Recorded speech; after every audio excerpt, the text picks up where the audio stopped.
So ayan mga kadrama-rama, alam ko pong inaabangan niyo po no, yung next na mangyayari po dito sa Abot Kamay na Pangarap, dahil alam naman po natin no, nakatatapos nga lang po no, ng TSB, tapos ngayon nandito na naman tayo ngayon sa mga bagong karakter, mga bagong rules na pumasok na naman po dito sa Abot Kamay na Pangarap no, dahil sa pagkakaalam ko talaga mga kadrama, mas papahabain pa talaga siguro ni director talaga yung story talaga ng Abot Kamay ni Pangarap, di ba? Pagkatapos ng isang episode ay mayroon na namang next episode na ipapakita itong si director. Yung maganda nga no, mas matagal, mas maganda, charot. Pero yung iba ayaw na nga po talagang manood talaga ng Abot Kamay na Pangarap dahil pabalik-balik na lang daw.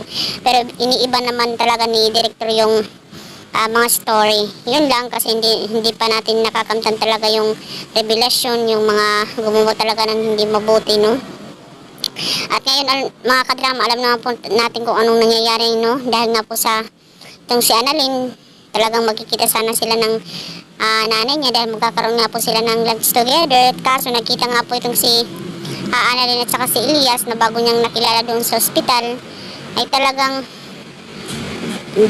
kasi nga itong si Annalyn doon ay may kilala talaga na doon talaga siya bumibili ng Paris kasi gusto nga niyang nanay niya ng Paris. So yung nangyari, nagkita nga po sila ni Elias, doon sila nag-lunch din ata sila, nagkausap ng madalian.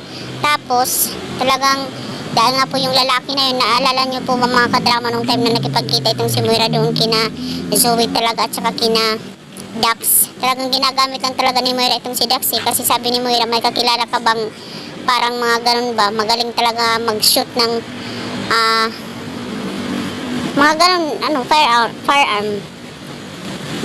So itong si Moira, dahil nga po sinabi ni Dax na meron siyang kakilala at saka yun, ginawa yun ni Dax dahil sa kanyang pagmamahal dito kay Zoe, di ba, nakahanap siya.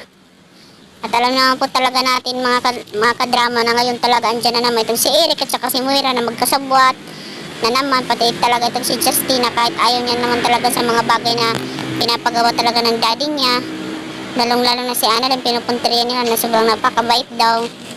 Talagang iba din talaga si Justin, diba? Dahil alam naman po natin mga kadrama, ito si Justin, ginagamit lang talaga ng kanyang daddy para lamang po makapagiganti no, dito.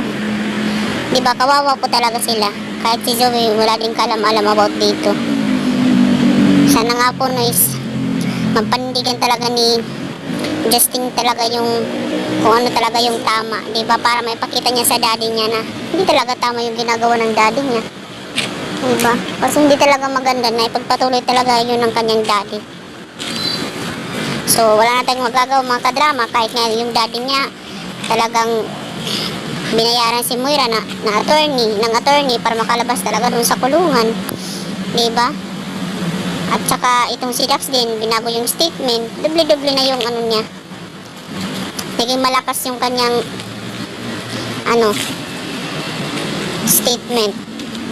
So mga kadrama, yun lang, abang-abang lang po tayo sa next na mangyayari no, dahil talagang itong si Dax, humingi siya ng tawad talaga dito kay Annalyn at saka itong si Lynette, dahil nalaman niya na si Annalyn ay nandun, pupunta din talaga to. So yun lang po mga kadrama, abang-abang po tayo sa next na mangyayari dito sa Abot Kamay na Pangarap.